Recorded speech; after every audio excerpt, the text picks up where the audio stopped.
Maharashtra Bharat gas वितरक संघटनेच्या executive प्रेसिडेंटपदी माझी काल निवड राज्याच्या संघटनेने तसंच देशपातळीवरच्या भारत गॅस संघटनेने केली। मी मनापासून राष्ट्रीय अध्यक्ष कैलाश दुधाणे, राज्याचे अध्यक्ष अविनाश शिंदे आणि इतर पदाधिकाऱ्यांचा आभार व्यक्त करतो।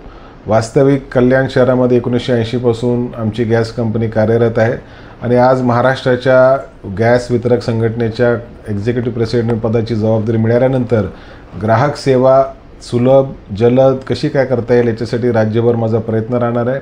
अनेक प्रश्न गॅस वितरकांचे आहेत जे राज्य सरकारकडे प्रलंबित आहे आणि आपल्याला माहीत असेल की कोविडच्या काळामध्ये ज्या संबंध राज्यामध्ये देशामध्ये लॉकडाऊन होता तेव्हा फक्त गॅस वितरकच काम करत होता। गॅस सिलेंडर घरपोच मिळत होते।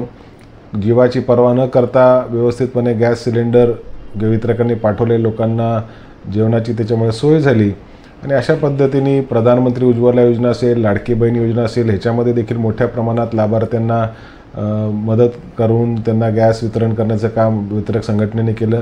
त्याच पद्धतीने राज्य शासनाची योजना असेल, केंद्र शासनाची योजना असेल, ह्याच्यामध्ये भरीव कामगिरी महाराष्ट्र भारत गॅस वितरक संघटनेने केली, वितरकांनी केली। त्याचं कौतुकही राज्य शासनाने आणि केंद्र शासनाने केलेलं आहे। माझा प्रयत्न राहील की महाराष्ट्रामध्ये भारत गॅस धारकांकडे कुठल्याही प्रकारचा ॲक्सिडेंट होऊ नये, त्यांना वेळोवेळी त्यांची सुरक्षा तपासणी व्हावी, 5 वर्षातून एकदा त्यांची रबर ट्यूब बदलण्यात यावी, 5 वर्षातून एकदा त्यांची अत्यावश्यक तपासणी ज्याला म्हणतो मॅन्डेटरी इन्स्पेक्शन ते केलं पाहिजे। तसंच भारत गॅस धारकांनी आता KYC करणं बंधनकारक आहे। मिळालेल्या सिलेंडरची OTP हे संगणक प्रणालीमध्ये टाकणं बंधनकारक आहे। त्याच्यामुळे येणाऱ्या काळामध्ये अत्याधिक सेवा देण्याचा आमचा सर्वांचा प्रयत्न राहणार।